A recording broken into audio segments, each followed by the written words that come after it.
Hello guys, welcome to IAS now. इस video में हम 2014 के सिविल सर्विसेज एग्जामिनेशन के प्रीलिम्स पेपर के क्वेश्चन नंबर 51 से क्वेश्चन नंबर 100 तक का एनालिसिस करेंगे। चलिए शुरू करते हैं। क्वेश्चन नंबर 51, टर्की लोकेटेड है किसके बीच में? ब्लैक सी और कैस्पियन सी के बीच में, ब्लैक सी और मेडिटेरियन सी के बीच में, गल्फ ऑफ सुएज और मेडिटेरियन सी के बीच में, गल्फ ऑफ अकाबा और डेड सी के बीच में। इसका जो करेक्ट आंसर है वो है ब्लैक सी और मेडिटेरियन सी के बीच में। एक चीज़ मैं आप लोगों से कहना चाहता हूँ, अगर आप बिगिनर हैं या मैप में वीक हैं तो दिन के 5 से 10 मिनट मैप को जरूर दीजिए। टर्की जैसी इंपॉर्टेंट लोकेशन, ब्लैक सी, मेडिटेरियन सी, कैस्पियन सी, इन सब के बारे में आपको पता होना चाहिए। सवाल आते रहते हैं। ठीक है, तो इसका जो करेक्ट आंसर है वो है बी। अगले क्वेश्चन पे पढ़ते हैं। साउथ ईस्ट एशिया की बात हो रही है। इसमें साउथ ईस्ट एशिया में कुछ सिटीज़ का नाम यहाँ पे दे रखा है। हमें अरेंज करना है from south to north. Bangkok, Hanoi, Jakarta, Singapore की यहाँ पे बात हो रही है। हेनोई वियतनाम की कैपिटल है। जकार्ता इंडोनेशिया की कैपिटल थी, अब है न्यू सांतारा। ठीक है, साउथ टू नॉर्थ हमें अरेंज करना है। अब इतना पता है हमें कि सबसे साउथ में इनमें वो है जकार्ता। ठीक है, और ये पता है कि सबसे नॉर्थ में हनोई है, वियतनाम की कैपिटल। तो इस लॉजिक के हिसाब से अगर हम चले तो हमारा आंसर आ जाएगा सी, 3412। और इन सिटीज़ के लोकेशन तो वैसे भी आपको पता होनी चाहिए साउथ ईस्ट एशिया में। जैसे हनोई तो कैपिटल है, तो कैपिटल की लोकेशन जकार्ता, इन सब की तो पता होनी चाहिए आपको। Hong Kong, Taiwan. ठीक है, अगले क्वेश्चन पे पढ़ते हैं। क्वेश्चन नंबर 53, साइंटिफिक व्यू है कि ग्लोबल टेम्परेचर 2 डिग्री सेल्सियस के अबोव नहीं जाना चाहिए। प्री इंडस्ट्रियल लेवल के 2 डिग्री सेल्सियस के अबोव नहीं जाना चाहिए। अगर ये ग्लोबल टेम्परेचर 3 डिग्री सेल्सियस के बियॉन्ड चले जाता है तो उसके पॉसिबल इम्पैक्ट क्या होंगे?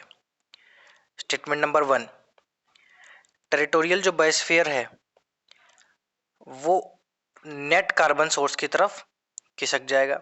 Statement number 2, wide spread coral mortality होगी। कोरल रीफ्स के बारे में आपने सुना होगा, तो उनकी डेथ होने लग जाएगी। Statement number 3, global wetland all global wetlands will permanently disappear. दो एक्सट्रीम वर्ड है यहाँ पे, सारे ग्लोबल वेटलैंड परमानेंटली डिसअपियर हो जाएंगे। Statement number 4, cultivation of cereals will not be possible anywhere in the world. Cereals का कल्टीवेशन बिल्कुल ही पॉसिबल नहीं होगा दुनिया में कहीं भी। थर्ड और फोर्थ स्टेटमेंट अपने आप में एक्सट्रीम स्टेटमेंट है।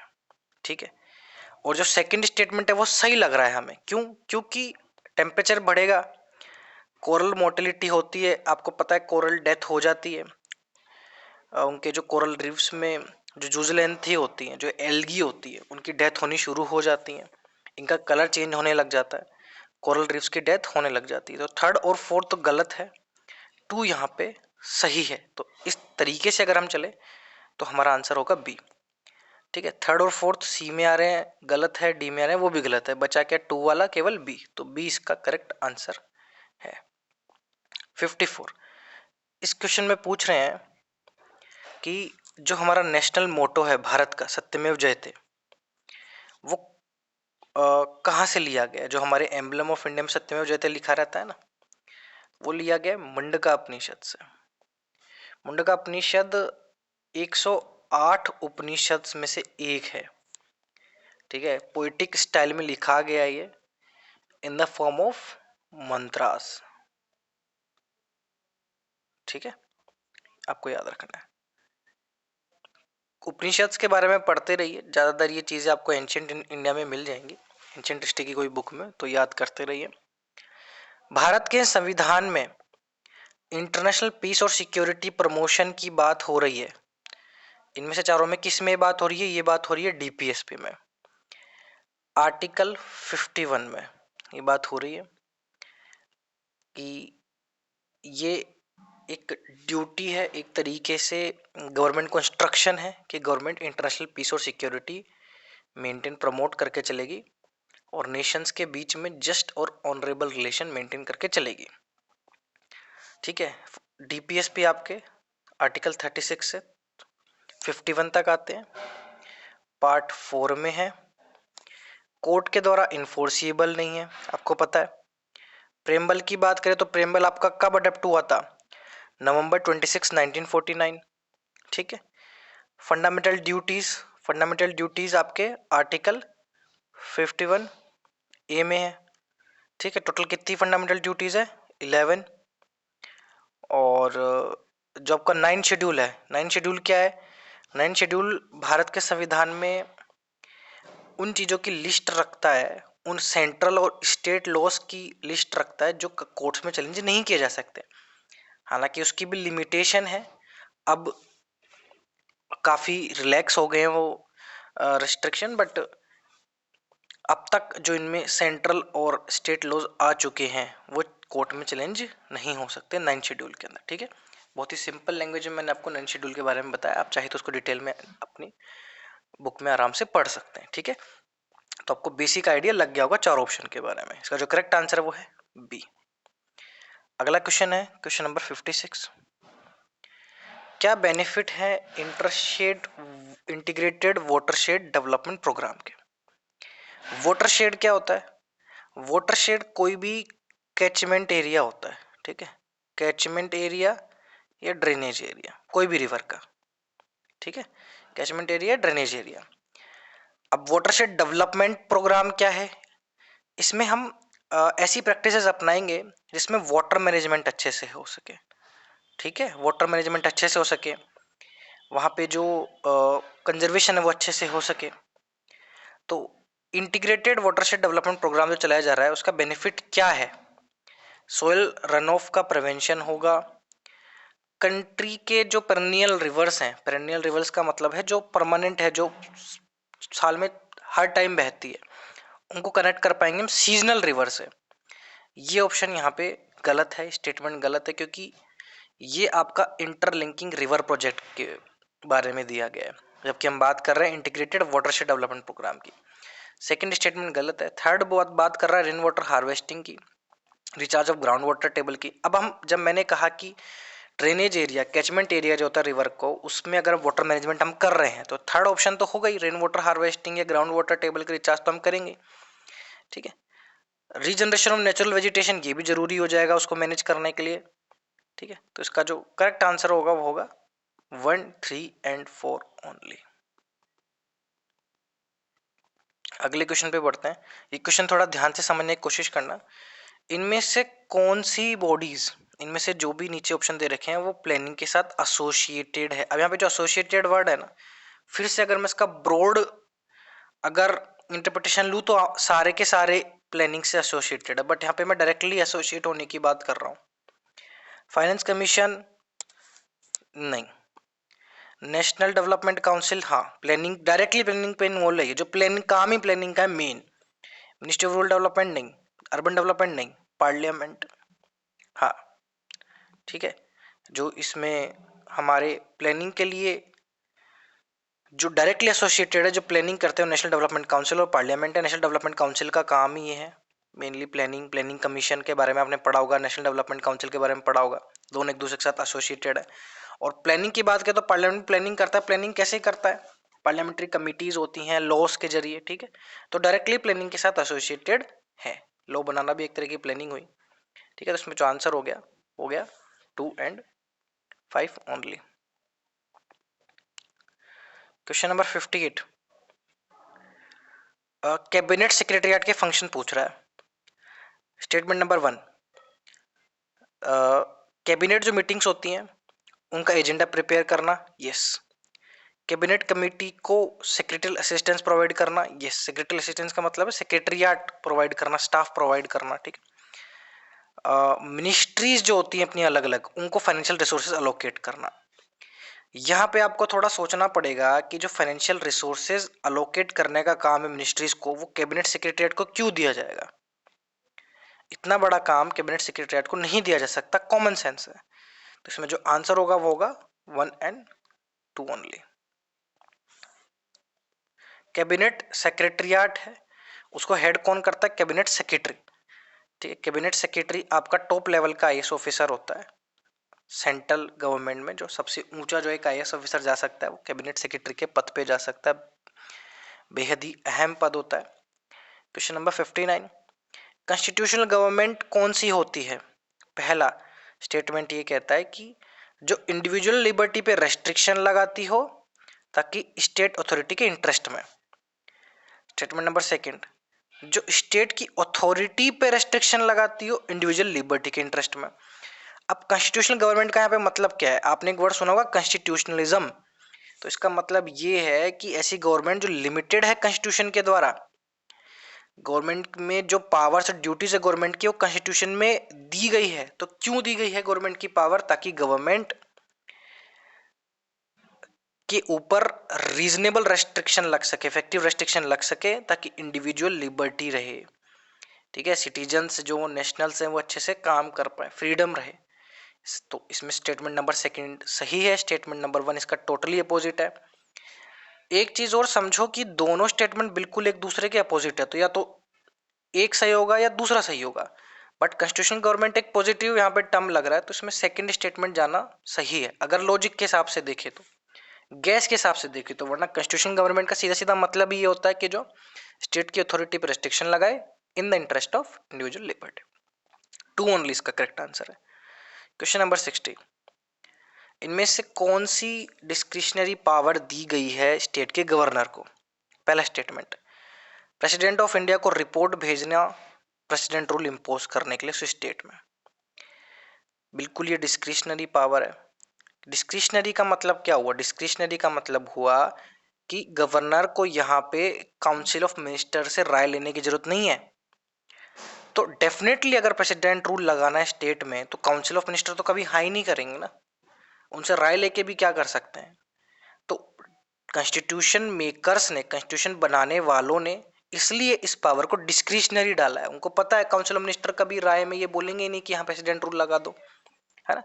पहला स्टेटमेंट बिल्कुल सही है, ये डिस्क्रिशनरी पावर है। मिनिस्टर्स का अपॉइंटमेंट ये डिस्क्रिशनरी पावर नहीं है, सीएम की परमिशन और सीएम की एडवाइस ली जाती है मिनिस्टर्स अपॉइंट करने में। तो सेंट्रल लेवल पे जब प्रेसिडेंट मिनिस्टर अपॉइंट करता है तो पीएम की एडवाइस लेता है, पीएम बताता है कि ये मिनिस्टर बनेगा, इस मिनिस्टर का बनेगा ना। तो इसमें जो आपके appointing the ministers of discretionary power नहीं है, तो सेकंड ऑप्शन नहीं होगा। Reserving certain bills passed by the state legislature for the consideration of president of India. कुछ जो बिल पास हुए स्टेट के द्वारा उनको प्रेसिडेंट के लिए रखना, प्रेसिडेंट की कंसिडरेशन के लिए, ये बिल्कुल डिस्क्रिशनरी पावर है। क्योंकि फिर से इसमें कॉन्फ्लिक्ट ऑफ इंटरेस्ट हो सकता है काउंसिल ऑफ मिनिस्टर के साथ। तो जहाँ पे कॉन्फ्लिक्ट ऑफ इंटरेस्ट होगा वहाँ पे उस चीज़ को डिस्क्रिशनरी पावर के रूप में दे दिया गया गवर्नर को। पहला और थर्ड स्टेटमेंट यहाँ पे करेक्ट है। अगला स्टेटमेंट है रूल्स बनाना स्टेट गवर्नमेंट की बिजनेस को कंडक्ट करने के लिए, ये डिस्क्रिशनरी पावर नहीं हो सकती। अगर रूल बनाना है कि स्टेट गवर्नमेंट कैसे चलाई जाए तो वो अकेला गवर्नर का काम नहीं है, वो डिस्क्रिशनरी कैसे हो सकती है। इतना तो कॉन्स्टिट्यूशन बनाने वालों में भी दिमाग था कि इसमें काउंसिल मिनिस्टर की राय लेने की जरूरत पड़ेगी, तो डिस्क्रिशनरी पावर ही नहीं हो सकती। 1 और 3 इसका जो आंसर होगा वो हमारे सामने है, 1 और 3 ओनली। वैसे इन क्वेश्चंस में एलिमिनेशन आसानी से हो जाता है अगर आपको इतना पता है कि मिनिस्टर्स अपॉइंट किए जाते हैं गवर्नर के द्वारा सीएम की एडवाइस पे, जो कि कॉन्स्टिट्यूशनल पावर दी गई है गवर्नर को, डिस्क्रिशनरी पावर नहीं है। तो आप आराम से निकाल सकते हो कि अगर 2 गलत है तो 2 ए में आ रहा है, सी में आ रहा है, डी में आ रहा है, तो बचा क्या? बी, 1 और 3 ओनली। ठीक है, अगले क्वेश्चन पे बढ़ते हैं। थोड़ा कॉन्सेप्चुअल क्वेश्चन है, ध्यान से समझने की कोशिश करना। इंटरेस्ट रेट अगर डिक्रीज होती है इकोनॉमी में तो क्या होगा? इंटरेस्ट रेट मतलब जो ब्याज की रेट है, आप किसी से पैसा ले रहे हो उस पर जो इंटरेस्ट लग रहा है वो इंटरेस्ट रेट होता है। ठीक है, ऑप्शन नंबर ए। तो इंटरेस्ट रेट अगर घट रही है तो क्या होगा? ध्यान से सुनना। ऑप्शन नंबर ए, कंजप्शन कम हो जाएगा। कंजप्शन कम कैसे होगा? अगर पैसा सस्ते ब्याज पे मिल रहा है, इंटरेस्ट रेट कम है, तो लोग ज्यादा से ज्यादा लोन लेंगे, इन्वेस्टमेंट करेंगे, कंज्यूम करेंगे, गाड़ी खरीदेंगे, घर खरीदेंगे लोन लेके, है ना। ठीक है, तो पहला स्टेटमेंट तो गलत है, कंजप्शन उल्टा बढ़ेगा, राइट। गवर्नमेंट का टैक्स कलेक्शन बढ़ जाएगा। गवर्नमेंट का टैक्स कलेक्शन और इंटरेस्ट रेट का कोई लेना देना ही नहीं है, तो ये गलत। Option number C, investment expenditure बढ़ेगा। अब ब्याज अगर कम लग रहा है तो लोन ज़्यादा से ज़्यादा लेंगे लोग। लोन लेके करेंगे क्या? इन्वेस्टमेंट करेंगे, इन्वेस्टमेंट बढ़ेगा, तो ये सही है। Option number D, total saving बढ़ेगी। सेविंग कैसे बढ़ सकती है? अगर आपको पता है जब आप बैंक में जाओगे तो आपको ब्याज कम मिलेगा, तो आप सेविंग करोगे ही क्यों बैंक में जाके? आप उसको इन्वेस्टमेंट ही करोगे ना। तो कहीं से भी देख लो, ऑप्शन नंबर सी सही बैठ रहा है। इसका आंसर भी सी है। ठीक है।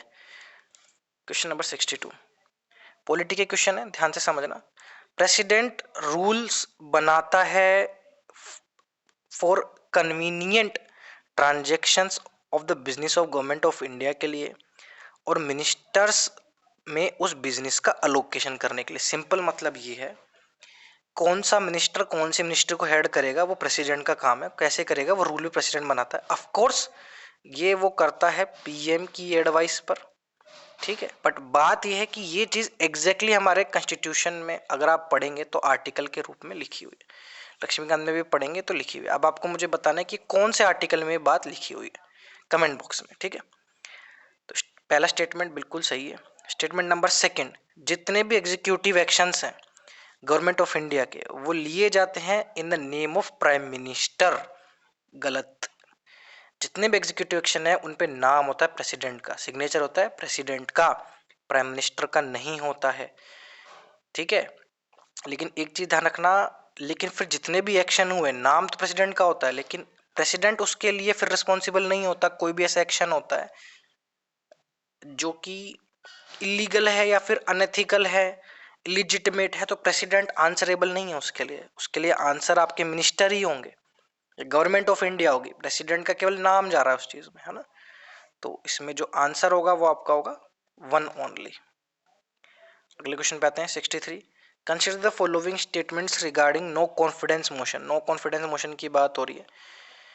नो कॉन्फिडेंस मोशन का कोई मेंशन नहीं है कॉन्स्टिट्यूशन ऑफ इंडिया में, बिल्कुल सही। इसका मेंशन है रूल्स ऑफ प्रोसीजर। ठीक है, किसमें? लोकसभा में। मोशन ऑफ कॉन्फिडेंस इंट्रोड्यूस किया जा सकता है केवल लोकसभा में।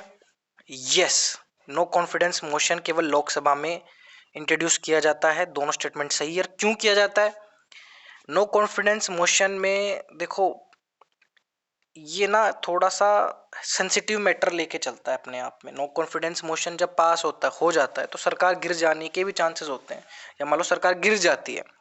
नो कॉन्फिडेंस मोशन का मतलब ये होता है कि अब सरकार के पास उतनी मेजोरिटी नहीं है जितनी मेजोरिटी से सरकार बनी थी। ठीक है, उस पार्टी के पास अब उतना सपोर्ट नहीं है लेजिस्लेचर का, तो इसलिए सेंसिटिव मैटर है। इसलिए केवल लोकसभा में इंट्रोड्यूस किया जाता है, क्योंकि लोकसभा डायरेक्टली रिप्रेजेंट करती है सरकार को। ठीक है, लोकसभा में ही इंट्रोड्यूस किया जाता है। दोनों स्टेटमेंट बिल्कुल सही है यहाँ पे नो कॉन्फिडेंस मोशन के, बोथ 1 एंड 2। 64 नंबर का क्वेश्चन है, with reference to neem tree, नीम के पेड़ की बात हो रही है। पहला स्टेटमेंट, नीम का ऑयल यूज किया जा सकता है, can be used as pesticide, ताकि कुछ इंसेक्ट्स और माइट्स का प्रोलिफरेशन को कंट्रोल किया जा सके। बिल्कुल सही, नीम का तेल यूज में होता है। नीम तो आपको पता है कड़वा होता है ना, तो इन चीजों में तो यूज में आता है, सिंपल सा गैस है। स्टेटमेंट नंबर सेकंड, नीम के जो सीड्स होते हैं वो यूज में आते हैं बायोफ्यूल्स और हॉस्पिटल डिटर्जेंट के मैन्युफैक्चर में। अब पहली मर्तबा देखने पे, पहली दफा देखने पे प्राइम फेशिया, इसको अगर हम इस पर नजर डालें तो समझ आता है कि स्टेटमेंट बिल्कुल सही है, बट एक्चुअली में स्टेटमेंट एक गलत है। आगे समझाऊंगा क्यों। अगला स्टेटमेंट, नीम ऑयल का एप्लीकेशन है फार्मास्यूटिकल इंडस्ट्री में, बिल्कुल। अब देखो, जहां पे एप्लीकेशन की बात आ जाए ना, ये वर्ड अपने आप में बहुत वाइड है। नीम का तेल फार्मास्यूटिकल इंडस्ट्री में, अब नीम के तेल की कितनी, नीम का अपने आप में कितनी बात होती है कि दवाइयों में यूज में होता है, बीमारियों के लिए यूज में होता है, तो फार्मास्यूटिकल इंडस्ट्री में तो सबको पता है। ठीक है, आपके घर में या कोई भी सोसाइटी में कोई भी अनपढ़ से अनपढ़ आदमी भी इसका जवाब दे दे कि बिल्कुल नीम का ऑयल फार्मास्यूटिकल इंडस्ट्री में होता है। तो पहला और तीसरा तो सही है। दूसरे स्टेटमेंट में यहाँ पे सबसे ज्यादा कंफ्यूजन होती है, और होनेस्टली अगर मैं आपको बताऊं, मैं भी या कोई भी आपकी जगह होता तो इसमें तीनों स्टेटमेंट टिक करके आता, क्योंकि स्टेटमेंट ये है ही कंफ्यूज करने वाला कि बायोफ्यूल और हॉस्पिटल डिटर्जेंट इंडस्ट्री में यूज में आता है, कई सारे सोर्सेज में लिख रखा है, बट ऑफिशियल की के हिसाब से इसका आंसर होगा 1 and 3 ओनली। देखिए ऐसे क्वेश्चंस में डरना नहीं है, ऐसे क्वेश्चंस होते ही गलत होने के लिए, क्योंकि आप कहीं से भी सोर्स देख लीजिए आपको ये भी प्रूव मिल जाएगा कि बायोफ्यूल्स और हॉस्पिटल डिटर्जेंट में ये यूज में आता है। पर ठीक है, हमारे लिए ऑफिशियल की सबसे सर्वोपरि है, तो इस तरह का क्वेश्चन अगर फिर से आता है तो याद रखना है आपको कि बायोफ्यूल और हॉस्पिटल डिटर्जेंट में नीम सीड्स यूज में नहीं होते हैं। तो इसका आंसर है 1 and 3 ओनली। अगले क्वेश्चन पे आते हैं 66 पे। In addition to fingerprint scanning, fingerprint scan होती है आपकी, है ना, इसके अलावा कौन सी चीज यूज में हो सकती है? बायोमेट्रिक आइडेंटिफिकेशन के लिए यूज में आती है, iris scanning, retinal scanning, voice recognition, तीनों सिंपल क्वेश्चन है, तीनों यूज में आते हैं आपके बायोमेट्रिक आइडेंटिफिकेशन के लिए। आधार कार्ड बनवाया ना आपने, तो उसमें यूज में आते हैं ये। 67 नंबर का क्वेश्चन है, वेजिटेटिव प्रोपगेशन ऑफ प्लांट्स की बात हो रही है कि जो आपके वेजिटेटिव प्रोपगेशन होता है प्लांट्स में, वेजिटेटिव प्रोपगेशन क्या होता है? वेजिटेटिव प्रोपगेशन का मतलब यहाँ पे है कि एक तरह का एसेक्सुअल मेथड होता है ये प्लांट रिप्रोडक्शन का, जो लीव्स में, रूट्स में, स्टेम में होता है। और जनरली ये यूज किया जाता है जब प्लांट्स अपनी सीड को प्रोड्यूस नहीं कर सकते, या सीड्स जो है वो वायबल नहीं होते हैं प्रोडक्शन करने के, तो ये मेथड यूज में किया जाता है वेजिटेटिव प्रोपगेशन। अभी जो मेथड होता है उसके द्वारा उसमें उसके रिलेटेड ये स्टेटमेंट दे रखे हैं। पहला स्टेटमेंट है कि वेजिटेटिव प्रोपगेशन प्रोड्यूस करता है क्लोनल पॉपुलेशन। क्लोनल पॉपुलेशन क्या होती है? क्लोनल पॉपुलेशन होता है कि आइडेंटिकल कॉपीज प्रोड्यूस करना इंडिविजुअल प्लांट्स की, ठीक है, तो बिल्कुल इसी के लिए तो वेजिटेटिव प्रोपगेशन होता है। दूसरा स्टेटमेंट है कि ये वायरसेस को एलिमिनेट करने में हेल्प करता है। गलत, उल्टा ये वायरसेस को फैलाता है, स्प्रेड होते हैं वायरस के, ठीक है। एक बार प्लांट सिस्टमेटिकली इन्फेक्ट हो गया वायरस से तो लाइफ टाइम में इन्फेक्ट रहता है। वेजिटेटिव प्रोपगेशन साल के मोस्ट ऑफ द ईयर में प्रैक्टिस होता है, बिल्कुल। 1 and 3 इसका यहाँ पे करेक्ट आंसर है। हमने एक क्वेश्चन छोड़ दिया पीछे, क्वेश्चन नंबर 65, वो हम कर लेते हैं अभी। Which one of the following is the process involve in photosynthesis? Photosynthesis के प्रोसेस में कौन सी चीज इन्वॉल्व होती है? पोटेंशियल एनर्जी रिलीज होती है फ्री एनर्जी बनाने के लिए, फ्री एनर्जी कन्वर्ट की जाती है पोटेंशियल एनर्जी में और उसको स्टोर किया जाता है। फूड ऑक्सीडाइज किया जाता है कार्बन डाइऑक्साइड रिलीज करने में और वाटर रिलीज करने में। ऑक्सीजन ली जाती है, CO2 और वाटर वेपर को रिलीज किया जाता है। इसमें जो करेक्ट आंसर है वो है बी। फोटोसिंथेसिस का बेसिक प्रोसेस आपको बताता हूं मैं। सबको पता है, आपको ग्रीन प्लांट्स में ही होता है। क्या होता है इसमें? लाइट एनर्जी से केमिकल एनर्जी में कन्वर्जन होता है। लाइट एनर्जी से केमिकल एनर्जी में कन्वर्जन होता है। तो लाइट एनर्जी का इस्तेमाल किया जाता है CO2 और वाटर को ग्लूकोज और ऑक्सीजन गैस में कन्वर्ट करने के लिए, ठीक है। CO2 और आपका जो वाटर होता है उसको ग्लूकोज और ऑक्सीजन में कन्वर्ट करने के लिए होता है। अभी जो पोटेंशियल जो एनर्जी बनी हमारी, फिर भाई हमने लाइट एनर्जी से केमिकल एनर्जी में कन्वर्ट किया, लाइट एनर्जी से हमने CO2 और वाटर को ग्लूकोज और ऑक्सीजन गैस में कन्वर्ट किया ना, तो जो पोटेंशियल एनर्जी बनी ये हम ग्लूकोज में स्टोर करके रखते हैं। ये ग्लूकोज में पोटेंशियल एनर्जी रिस्टोर होती है हमारी, ठीक है। तो सेकेंड स्टेटमेंट यहाँ पे सही है, फ्री एनर्जी से पोटेंशियल एनर्जी में कन्वर्ट हो रहा है और वही ग्लूकोज के फॉर्म में स्टोर हो रही है। अब एलिमिनेशन भी आप कर सकते हो अगर आपको पता है। फोटोसिंथेसिस में जो बाय प्रोडक्ट होता है फोटोसिंथेसिस प्रोसेस का वो होता है ऑक्सीजन, मतलब ऑक्सीजन रिलीज होती है इससे, तो डी गलत है। इसमें बोल रहा है CO2 वाटर वेपर रिलीज होती, नहीं, ऑक्सीजन रिलीज होती है। ये भी यही बोल रहा है कार्बन डाइऑक्साइड और वाटर रिलीज होती, नहीं, ऑक्सीजन रिलीज होती है। कार्बन डाइऑक्साइड लेते हैं प्लांट्स, कंज्यूम करते हैं और ऑक्सीजन रिलीज होती है। ह्यूमंस ऑक्सीजन लेते हैं और CO2 रिलीज करते हैं। बेसिक चीज है ये फोटोसिंथेसिस। अगर आपको ये पता है ना तो आपका सी और डी आराम से एलिमिनेट हो रहा है यहाँ पे, ठीक है। फिर ए और बी में जो है वहां पे कंफ्यूजन रहेगी, बट उसमें 50-50 की प्रोबेबिलिटी रहेगी। थोड़ी सी आपको नॉलेज हो तो आप उसमें फिर सटीक बी टिक करके आ सकते हो, जो कि इसका आंसर भी है। अगले क्वेश्चन पे बढ़ते हैं। 68 पेयर दे रखा है, पेयर वाला क्वेश्चन है, थोड़ा ध्यान से करते हैं। स्पेस क्राफ्ट दे रखा है और यहाँ पे बात हो रही है कि उसका पर्पस क्या है। तो जो कैसिनी ह्यूजेंस है उसका पर्पस बता रखा है वीनस का ऑर्बिटिंग करना और डेटा फिर अर्थ को भेजना। गलत, यहाँ पे बिल्कुल गलत है ये एक्चुअली सैटर्न पे गया है, ठीक है। सैटर्न पे गया ये, और किसका मिशन है ये? नासा का मिशन है। नासा का ही मिशन ये भी है, मैसेंजर, ठीक है। बट ना इसका जो पर्पस है वो मरकरी में मैपिंग और इन्वेस्टिगेशन करना ही है, तो मैसेंजर तो सही है। वेगर 1 एंड 2 आउटर सोलर को एक्सप्लोर करने गए, बिल्कुल। 2 एंड 3 सही है, कैसिनी फ्यूजन यहाँ पे गलत है, फ्यूजन्स बिल्कुल। तो इसका जो आंसर है वो है 2 एंड 3 ओनली। याद रखना है आपको कि ये नासा के प्रोजेक्ट है दोनों, कैसिनी ह्यूजेंस और मैसेंजर। क्वेश्चन नंबर 69 पेयर्स वाला है, रीजन का नाम दे रखा है और वो क्यों फेमस है, किसके प्रोडक्शन के लिए फेमस है वो बताना है। किन्नौर, किन्नौर आपका कहाँ है? हिमाचल प्रदेश में। किसके लिए फेमस बता रखा है ये? Areca nut? नहीं नहीं, अरेका नट के लिए नहीं है। किन्नौर फेमस है आपके एप्पल्स के लिए, ठीक है। तो पहला यहाँ पे गलत। मेवट, मेवट कहाँ पे है? हरियाणा। फेमस किसके लिए? मैंगो के लिए? नहीं, मैंगो के लिए फेमस नहीं है। कोरोमंडल, कोरोमंडल क्या है? कोस्टल प्लेन आपके तमिलनाडु स्टेट में। फेमस किसके लिए बता रहा है? सोयाबीन के लिए बता रहा है ये? नहीं, सोयाबीन के लिए नहीं है ये फेमस। ये फेमस आपके राइस, ठीक है। पल्सेस, पल्सेस हो गया, शुगर केन हो गया, कॉटन हो गया, ठीक है, पीनट्स हो गया, इन सब के लिए फेमस है। तो तीनों यहाँ पे गलत है, इसका जो करेक्ट आंसर होगा वो होगा D, none. Question number 70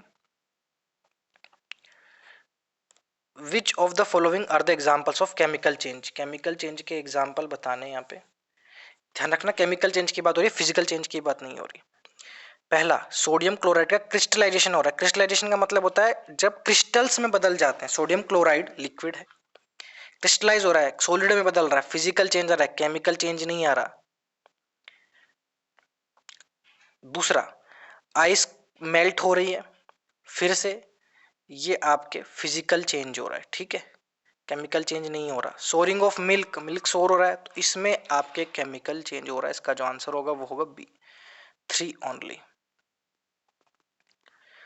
supreme court की पावर जो होती है आपकी कि सेंट्रल स्टेट्स के बीच में जो डिस्प्यूट होते हैं उनको सोल्व करने की, वो कौन से जुडिक्शन में आती है? Original जुडिक्शन, article 131। एडवाइजरी जुडिक्शन आपके आर्टिकल 1433 में आता है। एडवाइजरी जुडिक्शन क्या होता है? जब प्रेसिडेंट को एडवाइस लेनी होती है सुप्रीम कोर्ट से किसी अर्जेंट मैटर पे, कोई कॉन्स्टिट्यूशनल मैटर है या मैटर ऑफ लॉ या मैटर ऑफ फैक्ट है, तो उस पर एडवाइस लेनी होती है, तो आर्टिकल 143 का यूज़ किया जाता है। एपलेट जुडिक्शन होता है अपील के लिए, हाई कोर्ट ट्रिब्यूनल अपील लेनी होती है सुप्रीम कोर्ट में, अपील जाती है तो वो यूज़ में होता है। 132 से 134 में ये है। रिट जुडिक्शन आपको पता है, रिट्स इशू कर सकती है court, supreme court high court दोनों कर सकती है। हेबियस कॉर्पस मैंडेमस, प्रोहिबिशन, को वारंटो, ये सब आपने सुना होगा। तो सुप्रीम कोर्ट में रिट जुडिक्शन आर्टिकल 32 में आता है और हाई कोर्ट के लिए आर्टिकल 226 में आता है, ठीक है। इसका जो करेक्ट आंसर होगा वो होगा ओरिजिनल जुडिक्शन। ये ओरिजिनल भी है और एक्सक्लूसिव भी है। ओरिजिनल का मतलब ये हुआ कि अगर कोई सेंटर या स्टेट के बीच में डिस्प्यूट होता है तो वो सीधा सीधा कहाँ जा सकता है? सुप्रीम कोर्ट में। हाई कोर्ट में जाने की जरूरत नहीं है। सेंटर स्टेट आपस में अगर लड़ाई कर रहे हैं, डिस्प्यूटेड है कोई मैटर, तो सीधे सुप्रीम कोर्ट में केस जा सकता है। ओरिजिनल जुडिक्शन। एक्सक्लूसिव का मतलब है कि ये किसी और कोर्ट के पास जा भी नहीं सकता, चाहे हाई कोर्ट हो या लोअर लेवल का कोई कोर्ट हो, नहीं जा सकता। ये सिर्फ सुप्रीम कोर्ट की पावर है, ठीक है। जैसे जो रिट पावर है वो ओरिजिनल जुडिक्शन है सुप्रीम कोर्ट की, बट एक्सक्लूसिव नहीं है, क्योंकि यही पावर हाई कोर्ट के पास भी है। समझ में आया? तो ओरिजिनल जुडिक्शन जो है आपकी सेंट्रल स्टेट के बीच में डिस्प्यूट की ओरिजिनल है और एक्सक्लूसिव है, बट रिट जुडिक्शन आपका ओरिजिनल जुडिक्शन है, ओरिजिनल का मतलब डायरेक्ट सुप्रीम कोर्ट में जा सकती है, बट एक्सक्लूसिव नहीं है, यानी कि वो हाई कोर्ट में भी जा सकती है। एक्सक्लूसिव का मतलब है उसी को ही नहीं मिली हुई है, एक्सक्लूसिव का मतलब है कि वो चीज उसी को मिली हुई है, बट रिट जुडिक्शन तो हाई कोर्ट को भी तो मिली हुई है ना। तो ये फर्क समझ में आना चाहिए आपको। क्वेश्चन यहीं से बन सकता है कि रिट जुडिक्शन ओरिजिनल भी है और एक्सक्लूसिव भी है, नहीं, रिट जुडिक्शन ओरिजिनल है बट एक्सक्लूसिव नहीं है। तो जो अपना ओरिजिनल जुडिक्शन है ना आर्टिकल 131 में सेंट्रो स्टेट के बीच में डिस्प्यूट्स होते हैं, वो आपका ओरिजिनल भी है और वो आपका एक्सक्लूसिव भी है। आई होप ये पॉइंट आपको क्लियर हुआ होगा। क्वेश्चन नंबर 72, कुछ टेक्निक्स फिनोमेना की बात हो रही है, तो ये बताना है कि इनमें से कौन सा ट्रांसजेनिक क्रॉप्स क्रिएट कर सकता है। ट्रांसजेनिक मतलब यहाँ पे कोई जीन से रिलेटेड बात हो रही है, इतना आपको समझ में आ गया। ट्रांसजेनिक क्रॉप्स वो क्रॉप्स होती हैं जिनके जीन्स जीनोम्स या जीन्स मॉडिफाई हो चुके हैं जेनेटिक इंजीनियरिंग टेक्निक से। अब या तो कोई जीन हटा दिया या जीन कोई ऐड कर दिया, ठीक है। तो अब पहला ऑप्शन है फ्रूट प्लांट्स की बडिंग और ग्राफ्टिंग। देखो बडिंग और ग्राफ्टिंग आपके सबसे पहले तो हॉर्टिकल्चर टेक्निक है ना। अब यहाँ पे जो ग्राफ्टिंग है वो क्या होती है, एक प्लांट का कोई पोर्शन, कोई भी बर्ड हो गया, ठीक है, उसको किसी दूसरे प्लांट के स्टेम, रूट या ब्रांच पे लगाना, ताकि इस तरह का यूनियन क्रिएट हो, एक यूनियन बन जाए और वो दोनों मिलके ग्रो हो, ठीक है। तो ये हॉर्टिकल्चर टेक्निक है, इसमें कोई जीन्स का इधर उधर होना शामिल नहीं होता है, ठीक है। तो पहला जो है आपका वो एक जेनेटिक इंजीनियरिंग वाली टेक्निक नहीं है। Option number C, cytoplasmic male sterility. अब ये क्या होती है, देखो कई बार क्या होता है प्लांट्स पोलन या गेमेट्स बनाने में फेल हो जाते हैं, वो होती है मेल स्टेरिलिटी। उसको सुधारने के लिए टेक्निक होती है साइटोप्लाज्मिक। साइटोप्लाज्मिक टेक्निक एक हाइब्रिड ब्रीडिंग होती है, ठीक है। तो सेकंड जो है आपका बिल्कुल ट्रांसजेनिक क्रॉप्स बनाने में यूज में आता है, क्योंकि जब गैमेट्स प्रोड्यूस नहीं होते हैं तो उसका इस्तेमाल करके गैमेट्स को प्रोड्यूस करवाया जाता है। जीन साइलेंसिंग भी बिल्कुल एक ट्रांसजेनिक क्रॉप्स बनाने में यूज में आती है। जीन साइलेंसिंग का मतलब क्या होता है, देखो जीन साइलेंसिंग जनरली का इसका मतलब होता है कोई ऐसा जीन है जो ऑब्स्ट्रक्शन क्रिएट कर रहा हो रिप्रोडक्शन में या हेल्थ ठीक करने में, तो उसको साइलेंस कर देना, उसको हटा देना। मान लो कोई बीमारी किसी जीन की वजह से किसी शरीर में हो रही है, तो उस जीन को ही हटा दो, तो जीन साइलेंसिंग। 2 और 3 इसका करेक्ट आंसर है। 73, consider the following statement, maize can be used for the production of starch। can be used, ये वर्ड हमेशा ध्यान रखना, किया जा सकता है, पॉसिबिलिटी की बात हो रही है। और इस दुनिया में यूपीएससी को भी पता है कि पॉसिबिलिटीज अनलिमिटेड है, ठीक है, पॉसिबिलिटीज अनलिमिटेड है, इनफाइनाइट पॉसिबिलिटीज है। तो मेज यूज किया जा सकता है, मान लो अभी नहीं किया जाता बट फ्यूचर में किया जा सकता है ना, तो पहला स्टेटमेंट सही है। Oil extracted from maize can be a feed stock for biodiesel, बिल्कुल। Alcoholic beverages can be produced from using maize, मक्के से अल्कोहलिक बेवरेजेस प्रोड्यूस किए जा सकते हैं, बिल्कुल। कैन बी जहां पे वर्ड आ रहा है वहां पे आप आंख बंद करके टिक लगा सकते हैं। 1 2 3। 74, इनमें से कौन सा ऑर्गेनिज्म है जो बाकी के 3 की क्लास को बिलोंग नहीं करता? तो इसमें मैंने ऑलरेडी लिख रखा है, माइट, स्कॉर्पियन, स्पाइडर आपके एराक्निड्स क्लास को बिलोंग करते हैं और क्रैब क्रुस्टेशियन को बिलोंग करता है। अब जिसको नहीं समझा उसको बता दूं, क्रैब होता है आपका केकड़ा, माइक 8 का रखा, माइट इंसेक्ट होता है, छोटा छोटा इंसेक्ट होता है, उसके फोटो आप देख सकते हैं नेट पे। स्कॉर्पियन आपका हो गया बिच्छू, स्पाइडर हो गया मकड़ी, ठीक है। तो तीनों जो है ये एराक्निड क्लास को बिलोंग करते हैं और क्रैब जो है वो क्रुस्टेशियन क्लास को बिलोंग करता है।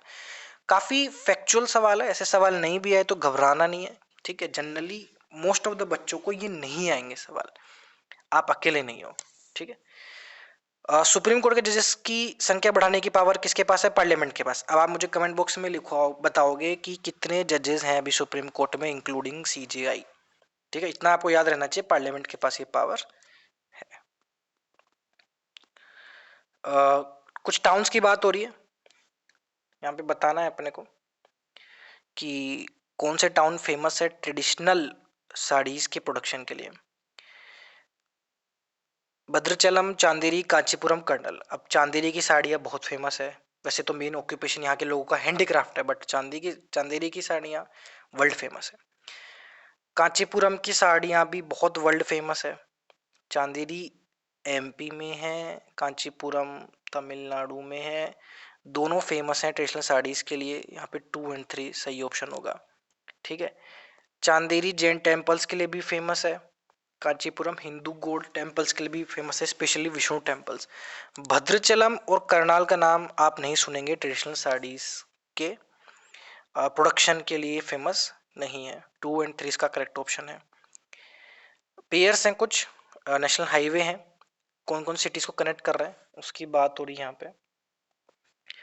नेशनल हाईवे 4 चेन्नई और हैदराबाद को कनेक्ट कर रहा है, गलत। नेशनल हाईवे 4 आपका जो है, एक मैप मैंने ड्रॉ किया है सिंपल सा। नेशनल हाईवे 4 आपका ऐसे जा रहा है, ठीक है। नेशनल हाईवे 6 ऐसे जाता है, नेशनल हाईवे 15 ऐसे जा रहा है, लिख देता हूं मैं 15 6 4। नेशनल हाईवे जो 4 है वो आपका जा रहा है मई बंदर पोर्ट से, मई बंदर से पोर्ट ब्लेयर से फिर चिरिया टापू तक। ठीक है, चिरिया टापू तक ये जाता है नेशनल हाईवे 4। नेशनल हाईवे 6 आपका जाता है जोराबाट से मिजोरम तक। ठीक है, NH15 आपका असम से अरुणाचल प्रदेश कनेक्ट कर रहा है। NH15 असम से अरुणाचल प्रदेश को कनेक्ट कर रहा है। मैं फिर से बता देता हूँ, NH4 आपका माया बंदर से चिरियापाटू को कनेक्ट कर रहा है, जो कि अंडमान की साइड, अंडमान निकोबार आइलैंड में आप देख सकते हैं national highway 4। National highway 6 Meghalaya से मिजोरम को कनेक्ट कर रहा है।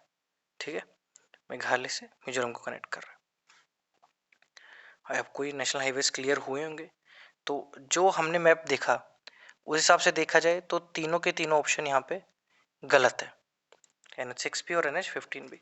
इसका जो करेक्ट आंसर होगा वो होगा D, none. Consider the following agreements. कुछ एग्रीमेंट्स की यहाँ पे बात हो रही है। International treaty on plant genetic resources for food and agriculture, united nation convention to combat desertification UNCCD जिसको हम कहते हैं, और वर्ल्ड हेरिटेज कन्वेंशन। ये आपको पता होगा, रियो समिट हुई थी 1992 में, उसमें इसका उदय हुआ था, united nation convention to combat desertification का, UNCCD का। तो इन तीनों एग्रीमेंट्स की यहाँ पे बात हो रही है। सवाल यह है कि इनमें से कौन बायोडाइवर्सिटी में बियरिंग है, यानी कि कौन सा बायोडाइवर्सिटी पे इफेक्ट डालते हैं, बायोडाइवर्सिटी के साथ एसोसिएटेड है। ठीक है, तो इसमें मैंने क्या कहा कि जब ऐसे वर्ड आ जाए इन्फ्लुएंस, बियरिंग, इम्पैक्ट, तो आपको याद रखना है कि इसमें पॉसिबिलिटीज सारी होती हैं। 1 2 3 इसका आंसर होगा D. Consider the following statements regarding Earth Hour की बात हो रही है। ये इनिशिएटिव है यूएनईपी और यूनेस्को का? नहीं, ये इनिशिएटिव है WWF का। स्टेटमेंट नंबर 2, ये मूवमेंट है जिसमें हर साल पार्टिसिपेंट्स 1 घंटे के लिए, किसी दिन 1 घंटे के लिए लाइट बंद कर देते हैं, लाइट्स वगैरह। बिल्कुल सही, अर्थ आवर बहुत फेमस है इस चीज़ के लिए। स्टेटमेंट नंबर 3 हमारा यहाँ पे, ये एक ऐसा मूवमेंट है जो अवेयरनेस रेज करता है क्लाइमेट चेंज के बारे में, कि आपको एनर्जी सेविंग करनी है, लाइट बंद करके एक संदेश जाता है कि आपको एनर्जी सेव करनी है, प्लेनेट को सेव करना है। 3rd स्टेटमेंट भी यहाँ पे करेक्ट है। इसका जो करेक्ट आंसर होगा वो होगा 2 और 3 ओनली। ज़्यादातर अब इसमें एक जो ट्रिक मैं आपको बताने जा रहा हूँ वो ये है, हालांकि हर बार काम नहीं करती, इसको तभी यूज़ कीजिए जब आप ऑप्शन को लेकर श्योर नहीं हो, आपको नहीं समझ आ रहा हो, याद नहीं आ रहा हो। कभी भी कोई कैंपेन, कभी भी कोई स्कीम या कभी भी कोई इनिशिएटिव का नाम हो और कोई इंटरनेशनल ऑर्गेनाइजेशन का नाम हो, 90% चांस होंगे कि वो गलत होगा, वो उस ऑर्गेनाइजेशन का इनिशिएटिव नहीं होगा। 90% आप देख लीजिएगा, पीवाईक्यू हम करेंगे जब सोल्व, तब ये चीज़ मैं आपको बार बार बताऊंगा, ये चीज़ काउंट करवाऊंगा कि कभी भी आप श्योर नहीं हो कि इस ऑर्गेनाइजेशन ने ही इनिशिएटिव चलाया था, तो आप आंख बंद करके उसको गलत ठहरा सकते हैं। 90% टाइम में सही होगा। इसका जो आंसर होगा वो होगा 2 and 3 ओनली। अगला क्वेश्चन है, काफी फैक्चुअल है। Which one of the following is correct sequence of food chain? Food chain का करेक्ट सीक्वेंस बताना है। डायटोम्स, क्रस्टेशियंस और हेडिंग्स इसका करेक्ट सीक्वेंस है। अब ये भी बिल्कुल फैक्चुअल क्वेश्चन है, जरूरी नहीं ऐसे क्वेश्चन सबको आए, बट आए तो कर दो टिक, वरना आगे बढ़ो। Question number 81, partition of Bengal जब हुआ था लॉर्ड कर्जन के द्वारा 1905 में, तो ये कब तक चला था? इसका लास्ट फेज यहाँ पे पूछ रहे हैं लोग। फर्स्ट वर्ल्ड वॉर तक, जब इंडियन ट्रूप्स की जरूरत पड़ी थी ब्रिटिश को, तब पार्टीशन खत्म हो गया था, गलत। किंग जॉर्ज फिफ्थ ने कर्जन के उस एक्ट को एब्रोगेट कर दिया था 1911 में, जब रॉयल दरबार हुआ था तब। गांधी ने जब सिविल डिसोबीडियंस मूवमेंट लॉन्च किया था, या फिर जब 1947 में पार्टीशन हुआ था? का जो करेक्ट आंसर है वो है बी। 1911 में बंगाल का पार्टीशन को अनल कर दिया गया था, कैंसिल कर दिया गया था, रिजेक्ट कर दिया गया था, एब्रोगेट कर दिया था किंग जॉर्ज फिफ्थ के द्वारा। और ऐसा करके बंगाल का जो पार्टीशन था वो, उसके खिलाफ जो मूवमेंट शुरू हो रहा था, स्वदेशी मूवमेंट, वो खत्म हो गया। ठीक है, तो ये आपको याद रखना है। और 1907 का सेशन भी आपको याद रखना है, सूरत सेशन, जिसमें मॉडरेट्स और एक्सट्रीमिस्ट के बीच में लड़ाई हो गई थी। ठीक है, डिस्प्यूट हो गया था। 82 क्वेश्चन है, 1929 का जो सेशन था इंडियन नेशनल कांग्रेस का, 1929 का सेशन आप लोग को याद है इंडियन नेशनल कांग्रेस का? कहाँ हुआ था? लाहौर में। किसने प्रेसाइड किया था? पंडित जवाहरलाल नेहरू ने। तो सिग्निफिकेंस क्यों है इसका? इसमें सेल्फ गवर्नमेंट का जो अटेनमेंट था उसको एक ऑब्जेक्टिव डिक्लेयर कर दिया गया था, गलत। ए नहीं है यहाँ पे। Option number B, Purna Swaraj का attainment as a goal declare कर दिया गया था, बिल्कुल। पूर्ण स्वराज रिजोल्यूशन फेमस है, लाहौर सेशन इसके लिए बहुत फेमस है, अप्रैल 16 1929 में जो हुआ था, जिसको पंडित जवाहरलाल नेहरू ने प्रिसाइड किया था। ठीक है, इसका जो करेक्ट आंसर है वो है बी। कुछ सेशंस के बारे में आपको बताता हूँ। एक जैसे 1939 का बहुत फेमस सेशन है, कराची सेशन। इसको किसने प्रिसाइड किया था? सरदार वल्लभ भाई पटेल ने। ठीक है, 1938 जो हरिपुरा में सेशन हुआ था, 1939 जो त्रिपुरी में सेशन हुआ था, इन दोनों को प्रिसाइड किया था किसने? सुभाष चंद्र बोस ने। याद रहना चाहिए आपको। और आज़ादी के टाइम 1946 में प्रिसाइड किया था किसने? कृपलानी ने, जेबी कृपलानी ने। 1917 में किसने प्रिसाइड किया था? एनी बेसेंट ने। फर्स्ट वुमेन प्रेसिडेंट थी कलकत्ता सेशन में। और 1925 में प्रिसाइड किया था सरोजिनी नायडू ने कानपुर सेशन में। जो फर्स्ट इंडियन वुमेन प्रेसिडेंट थी, Sarojini Naidu first Indian women president थी, Annie Besant first women president थी इंडियन नेशनल कांग्रेस की। क्वेश्चन नंबर 83, सत्रिया डांस की यहाँ पे बात हो रही है। सत्रिया कॉम्बिनेशन है म्यूजिक, डांस और ड्रामा का, बिल्कुल। अब डांस है तो उसमें म्यूजिक तो हो गई। Statement number second, centuries old living tradition है असम के वैष्णविट्स का, बिल्कुल सही। स्टेटमेंट नंबर थर्ड, क्लासिकल राग और ताला पे, ये ताल जो होते हैं उन पे बेस्ड है। जो सॉन्ग्स हैं तुलसीदास, कबीर और मीराबाई उनके द्वारा जो कंपोज किए गए थे उन पे, गलत स्टेटमेंट ये। शंकर देव से जुड़े हुए हैं, शंकर देव का नाम बहुत फेमस है नॉर्थ ईस्ट में सत्रिया डांस के लिए, तो उनके द्वारा ही ये कंपोज किया गया, उनके द्वारा ही ये लाया गया। ठीक है, तो इसका जो करेक्ट आंसर है वो है 1 and 2 only. Question number 84, Chaitra जो आपके नेशनल कैलेंडर में आता है, जो सकाइरा पे बेस्ड है, वो कोइंसिडेंस या कोरस्पॉन्ड करता है ग्रेगोरियन कैलेंडर की किस डेट से? वो करता है 22 मार्च। ठीक है, अब सकाइरा ग्रेगोरियन कैलेंडर काफ़ी फैक्चुअल कॉन्सेप्ट है, इसके बारे में आपको पता होना चाहिए। एंशिएंट हिस्ट्री में जब आप पढ़ेंगे तो इसके बारे में आपको क्लियर हो जाएगा। Question number 85, Indian history of art and culture की यहाँ पे बात हो रही है। पेयर्स है, मैच करना है।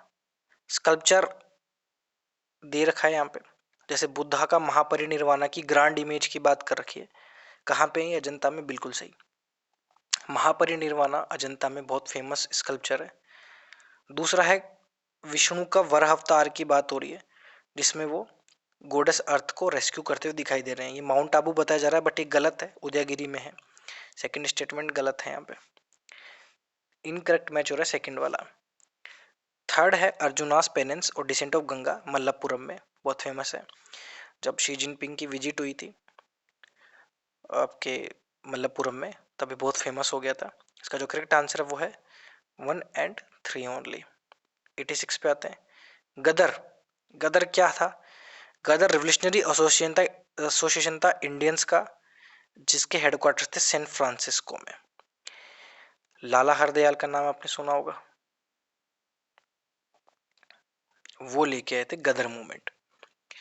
इनका ऑब्जेक्टिव ये था कि जो प्रिजनर्स ऑफ वॉर्स हैं या आपके जो सोल्जर्स हैं, उनको रिक्रूट करके एक आर्मी बनाई जाएगी, और एक वॉयलेंट, ध्यान रखना ये नॉन वॉयलेंट नहीं था, वॉयलेंट रेवोल्यूशन चला जाएगा अंग्रेजों के खिलाफ और भारत को आजाद करवाया जाएगा। हालांकि एंड टाइम पे ये फेल हो गया, न्यूज लीक हो गई थी और सरकार ने इनको पकड़ लिया, बट गदर मूवमेंट एक रिवोल्यूशनरी ऑर्गेनाइजेशन था, ध्यान रखना है आपको, ठीक है, जो सैन फ्रांसिस्को में इसका हेडक्वार्टर था। ऑप्शन नंबर ए करेक्ट है। इंडिया के कल्चरल ट्रेडिशन के यहाँ पे क्वेश्चन आया, व्हाट इज कलारीपट्टू? कलारीपट्टू क्या है? कलारीपट्टू का नाम आपने बहुत बार सुना होगा। एंशियंट मार्शल आर्ट है साउथ इंडिया का। कलारीपट्टू का नाम आपको पता होना चाहिए। ऑप्शन नंबर ए है, इट इज एन एंशियंट भक्ति कल्ट ऑफ शैविज्म। अब एक चीज याद रखो कि जो कलारीपट्टू है, ऐसे बहुत सारे मार्शल आर्ट्स भी हैं, ठीक है, आपके आर्ट एंड कल्चर की बुक में आपको मिल जाएंगे, तो इनका नाम जरूर याद रखिए और मैप में ड्रॉ करके याद रखिए, ठीक है। भक्ति कल्ट में यहाँ पे इस ऑप्शन में बात हो रही है, उससे रिलेटेड कलारीपट्टू का नाम कहीं भी नहीं जुड़ा हुआ, इससे आप एलिमिनेट कर सकते हो, ठीक है। भक्ति मूवमेंट के बारे में आपको पता होगा। भक्ति मूवमेंट में दो तरह के आपके सेंट्स थे, निर्गुणा और सगुणा। निर्गुणा सेंट्स ये मानते थे कि जो गॉड है उसकी कोई शेप नहीं है, कोई फॉर्म नहीं है, जबकि जो सगुण थे वो मानते थे कि बिल्कुल उन गॉड की एक शेप है, गॉड की एक फॉर्म है, पर्टिकुलर अपीरियंस है, ठीक है। इसका जो करेक्ट आंसर होगा वो होगा डी, कलारीपट्टू का। क्वेश्चन नंबर 88, पेयर से उनको मैच करना है। गरबा गुजरात, बिल्कुल सही। मोहिनीअट्टम उड़ीसा ना, केरला, मोहिनीअट्टम केरला में है। यक्षगणा कर्नाटका। जो डांस की यहाँ पे बात हो रही है, फेमस डांस है, ठीक है, तो 1 and 3 करेक्ट है यहाँ पे।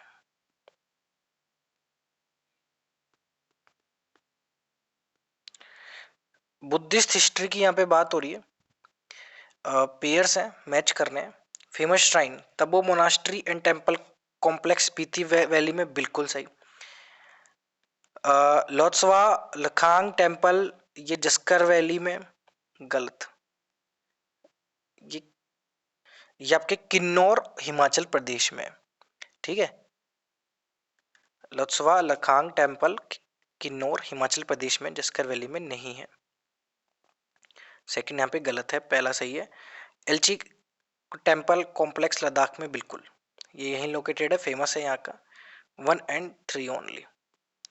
Consider the following statement, which of the statement given above is are correct. Bijak को कंपोज किया था, बीजक एक्चुअली कंपोजिशन है सेंट दादू दयाल के टीचिंग्स का, गलत। ये कंपोजिशन है कबीर के टीचिंग्स का, बीजक, ठीक है। सेकंड स्टेटमेंट, पुष्टि मार्ग की फिलोसॉफी दी थी माधवाचार्य ने, ना, पुष्टि मार्ग की फिलोसॉफी दी थी वल्लभाचार्य ने। दोनों स्टेटमेंट गलत है यहाँ पे, ठीक है। क्वेश्चन नंबर 91, बंगनियार्स एक कम्युनिटी ऑफ पीपल है, क्यों फेमस है? मार्शल आर्ट्स के लिए नॉर्थ ईस्ट इंडिया में, म्यूजिकल ट्रेडिशन के लिए नॉर्थ वेस्ट इंडिया में, क्लासिकल वोकल म्यूजिक के लिए साउथ इंडिया में, या पितृदुरा ट्रेडिशन सेंट्रल इंडिया में, या फेमस है musical tradition in north west India. ये आपको मिलेंगे राजस्थान में। ठीक है, राजस्थान की बाड़मेर और जैसलमेर डिस्ट्रिक्ट में फेमस है ये। मुस्लिम कम्युनिटी है ये, म्यूजिकल ट्रेडिशन के लिए बहुत फेमस है। इनके साथ एक और कम्युनिटी जानी जाती है, लांघा कम्युनिटी। लांघा कम्युनिटी वो भी फोक म्यूजिक के लिए बेहद फेमस है। तो आपको याद रखना है, मांगनिया राजस्थान के साथ एसोसिएटेड है। क्वेश्चन नंबर 92, क्वीन विक्टोरिया का जो प्रोक्लेमेशन था 1858 का, उसके क्या ऑब्जेक्टिव थे? स्टेटमेंट नंबर 1, कोई भी जो इंटेंशन थी इंडियन स्टेट्स को अनेक्स करने की, उसको डिस्क्लेम कर देना। मतलब ब्रिटिश अपनी तरफ से क्लियर कर दिए थे कि अब हम कोई भी इंडियन स्टेट को अनेक्स नहीं करेंगे, कब्जाएंगे नहीं। बिल्कुल सही। इंडियन एडमिनिस्ट्रेशन को ब्रिटिश क्राउन के अंदर ले आना, बिल्कुल सही। ईस्ट इंडिया जो आपकी कंपनी थी, उसका रूल ट्रांसफर हो गया था क्राउन को। ईस्ट इंडिया कंपनी को रेगुलेट, ईस्ट इंडिया कंपनी का जो ट्रेड था इंडिया के साथ, उसको रेगुलेट करने की बात हो रही थी। नहीं, ईस्ट इंडिया कंपनी को तो कर दिया था अबोलिश। खैर एबोलिश असलियत में आगे जाके हुआ था, बट उस टाइम से वो डिसफंक्शनल बॉडी हो गई थी प्योरली। अब जो काम मेनली सौंप दिया गया था वो क्राउन को था, क्राउन अब रूल करता। ठीक है, तो रेगुलेट की बात नहीं थी यहाँ पे, अबोलिश की बात थी। थर्ड स्टेटमेंट गलत है, 1 और 2 ओनली करेक्ट है यहाँ पे। इबादत खाना जो अकबर ने बनवाया था फतेहपुर सीकरी में, किस काम का था? क्या ऑब्जेक्टिव था उसका? उसका ऑब्जेक्टिव था अकबर का डिस्कशन अलग अलग धर्मों के स्कॉलर्स के साथ जो होना था, वो उसका ऑब्जेक्टिव था। यानी अकबर यहाँ पे बैठ के अलग अलग रिलीजियस स्कॉलर्स के साथ डिस्कशन करता था, और इसी तरीके से उसने एक अपना नया धर्म भी बना लिया था, जिसको आप कहते हैं दीन इलाही। इसके दो ही फॉलोअर हुए जीवन भर में इस रिलीजन के, अकबर खुद और दूसरा बीरबल। ऐसे कहते हैं जो धर्म था दीन इलाही, ये सब धर्मों के कुछ अच्छे अच्छे गुण मिला के अकबर ने बनाया था। तो इबादत खाना आपको याद रखना है। Question number 94, seed replacement rate की यहाँ पे बात हो रही है। तो सीड रिप्लेसमेंट रेट हमको हेल्प करेगी फूड प्रोडक्शन टारगेट अचीव करने में, लेकिन इसके इम्प्लीमेंटेशन में क्या क्या दिक्कत आ रही है ये बताना है। अब सीड रिप्लेसमेंट रेट क्या होती है? Seed replacement rate technical term में अगर मैं बोलूं तो ये है कि जो टोटल क्रॉप्ड एरिया है उसमें फार्म सेव्ड सीड्स का प्रोडक्ट, फार्म सेव्ड सीड्स का कंपैरिजन कितना है सर्टिफाइड सीड्स के साथ। और इजी लैंग्वेज में बोलूं तो कुल मिला के किसी टोटल क्रॉप्ड एरिया पे high quality seeds, certified seeds कितने हैं? ठीक है, कितने सोन किए गए हैं सर्टिफाइड सीड्स। मतलब एक है हाई क्वालिटी सीड्स होते हैं आपके, सर्टिफाइड सीड्स होते हैं जो प्राइवेट कंपनी बना के देती है, और एक किसान खुद प्रिजर्व करके रखता है अपनी तरफ से। तो दोनों का रेशियो जो होता है ना, वो होता है सीड रिप्लेसमेंट रेट। आप समझ आया? पहला स्टेटमेंट है कि इसके रिगार्डिंग, पहला स्टेटमेंट है कि इसको इंप्लीमेंट क्यों नहीं किया जा रहा, क्या दिक्कत है? कोई नेशनल सीड्स पॉलिसी नहीं है अपने यहाँ पे, गलत। 2002 की नेशनल सीड्स पॉलिसी है। ऑप्शन नंबर 2, कोई पार्टिसिपेशन नहीं है प्राइवेट सेक्टर का इसमें, गलत। मेजरली अगर मैं बात करूं ना, मेजॉरिटी सप्लायर जो है हाइब्रिड वेजिटेबल सीड्स की, वो प्राइवेट सेक्टर ही है। तो दूसरा स्टेटमेंट भी यहाँ पे गलत है। Third statement demand supply gap है यहाँ पे क्वालिटी सीड्स को लेकर, बिल्कुल सही। देखो क्वालिटी सीड्स की कमी है मार्केट में, ठीक है, और ऐसी क्रॉप्स को लेकर जो low value but high volume crops जो होती हैं, जैसे वीट, राइस, ये लो वैल्यू और हाई वॉल्यूम क्रॉप्स है, इनके लिए काफी दिक्कतें आती क्वालिटी सीड्स को प्रोक्योर करने में। तो थर्ड स्टेटमेंट यहाँ पे सही, इसका जो आंसर होगा वो होगा 3 only. Question number 95, eco sensitive zones की बात हो रही है, कौन सा स्टेटमेंट करेक्ट है यहाँ पे बताना है। इको सेंसिटिव जोन डिक्लेयर किए जाते हैं वाइल्ड लाइफ प्रोटेक्शन एक्ट में? नहीं, ये डिक्लेयर किए जाते हैं इन्वायरमेंट प्रोटेक्शन एक्ट 1986। इसका जो पर्पस है वो होता है सारी की सारी all kinds of human activities को प्रोहिबिट करना। अभी मैंने आपको बताया था एक्सट्रीम स्टेटमेंट गलत तो है, सारी ह्यूमन एक्टिविटीज को प्रोहिबिट नहीं कर सकते।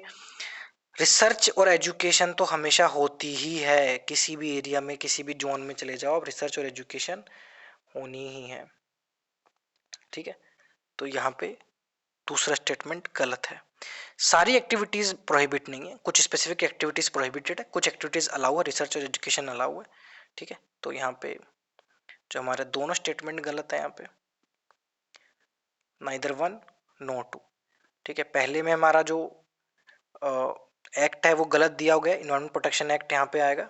दूसरे में ऑल काइंड्स जो दिए गए वो गलत है, ऑल काइंड्स ऑफ प्रोहिबिशन नहीं है यहाँ पे, नाइदर वन नो टू। 96 पे आते हैं, कुछ स्टेटमेंट है, बताना है सही कौन सा है। एनिमल वेलफेयर बोर्ड एस्टेब्लिश किया गया था इन्वायरमेंट प्रोटेक्शन एक्ट में ना, ये आपका एस्टेब्लिश हुआ था prevention of cruelty to animals act में। ठीक है, पीसी एक्ट जो था हमारा, prevention of cruelty to animals act, उसके द्वारा एस्टेब्लिश किया गया था। इसका मेन काम ये है कि जो एनिमल्स पे क्रूएल्टी की जाती है उनको रोकना। नेशनल टाइगर कंजर्वेशन एक स्टेटरी अथॉरिटी है, बिल्कुल, नेशनल टाइगर कंजर्वेशन अथॉरिटी एक स्टेटरी अथॉरिटी है। National Ganga river basin authority chair की जाती है प्राइम मिनिस्टर के द्वारा, बिल्कुल चेयर की जाती है। अब ये जो नेशनल टाइगर कंजर्वेशन अथॉरिटी है, ये आपके वाइल्ड लाइफ प्रोटेक्शन एक्ट जो है, जो अभी अभी हमने पढ़ा 1972 का वाइल्ड लाइफ प्रोटेक्शन एक्ट है, उसके अंदर बनी थी। ठीक है, तो आपको याद रखना है, इसलिए स्टेटरी बॉडी है। 2 और 3 यहाँ पे करेक्ट ऑप्शन है। अगले क्वेश्चन पे आते हैं, 97। पेयर से मैच करना है, विटामिन सी की कमी स्कर्वी डिसीज लेके आती है, सही। विटामिन डी की कमी रिकेट्स लेके आती है, बिल्कुल सही। विटामिन ई की कमी नाइट ब्लाइंडनेस लेके आती है ना, मसल वीकनेस लेके आती है। इसका जो करेक्ट आंसर होगा वो होगा 1 और 2 ओनली। कुछ चिंता जताई जा रही है नैनो पार्टिकल्स के बारे में, कुछ केमिकल एलिमेंट्स होते हैं जिनके कुछ नैनो पार्टिकल्स होते हैं जो बहुत सारे प्रोडक्ट्स बनाने में काम में आते हैं, तो चिंता क्यों हो रही है। स्टेटमेंट नंबर 1, वो एक्यूमुलेट हो जाते हैं, बायो एक्यूमुलेशन हो जाता है इनका इन्वायरमेंट में और कंटेमिनेट कर देते हैं वाटर सॉइल को, बिल्कुल सही। फूड चेन में एंटर हो जाते हैं, बिल्कुल सही। फ्री रेडिकल पॉइजनस केमिकल्स होते हैं, उनका प्रोडक्शन ही बढ़ा देते हैं, बिल्कुल सही। इसका जो आंसर होगा वो होगा 1, 2 और 3 ओनली। अब इनमें से कौन सा ऑर्गेनाइजेशन वर्ल्ड इकोनॉमिक आउटलुक लेके आता है, वो लेके आता है international monetary fund. International monetary fund और भी रिपोर्ट्स लेके आता है, जैसे आपका ग्लोबल फाइनेंशियल स्टेबिलिटी रिपोर्ट या फिस्कल मॉनिटर, है ना। वर्ल्ड इकोनॉमिक आउटलुक तो आपका है ही, इंटरनेशनल फाइनेंस स्टेटिस्टिक्स भी है। ठीक है, आईएमएफ, आईएमएफ के बारे में आपको याद रखना है। आईएमएफ की जो मेन जो यहाँ पे असेट्स होते हैं वो एचडीआर के फॉर्म में होते हैं, स्पेशल ड्राइंग राइट्स। इंडिया के पास भी है, अपने फॉरेक्स में एचडीआर को काउंट किया जाता है, स्पेशल ड्राइंग राइट्स को। ठीक है, कोटा बेस्ड सिस्टम है यहाँ पे प्रॉपर, मतलब जिसका जितना कंट्रीब्यूशन होगा आईएमएफ में उतना ज़्यादा उसके पास डिसाइडिंग पावर होगी। कोटा के मामले में इंडिया की रैंक अराउंड 7th है, मतलब 7 नंबर पे आता है इन टर्म्स ऑफ कोटा में। कोटा मतलब कंट्रीब्यूशन में, इंडिया का कंट्रीब्यूशन इसमें कितना है असेट्स में। तो सबसे पहले नंबर पे तो यूएस है, of course international monetary fund में सबसे ज़्यादा कंट्रीब्यूशन यूएस का होता है। इसका हेडक्वार्टर कहाँ है, वॉशिंगटन डीसी में, यूएस में। ठीक है,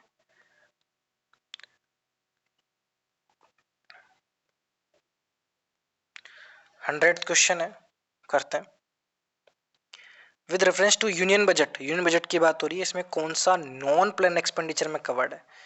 देखो, अब ये प्लान एक्सपेंडिचर और नॉन एक्सपेंडिचर अब नहीं रहे, पहले ये टर्म्स होते थे, यूज में आते थे, अब ये यूज में नहीं आते हैं।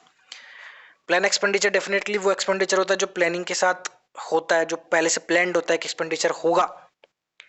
नॉन प्लान एक्सपेंडिचर होता है जो प्लान नहीं किया जाता, जो प्लान नहीं किया जाता। ठीक है, तो इनमें से कौन सा नॉन प्लान एक्सपेंडिचर है, defence, interest payment, salary, pension, subsidies. तो इसमें इसके अनुसार इसका जो आंसर है वो है 1, 2 और 3, 1, 2, 3, 4 सारे के सारे नॉन प्लान एक्सपेंडिचर में कवर होते हैं। बट ये ध्यान रखना, non plan expenditure, plan expenditure अब ये टर्म यूज में नहीं रहे हैं, तो इस पर सवाल आना बहुत मुश्किल है।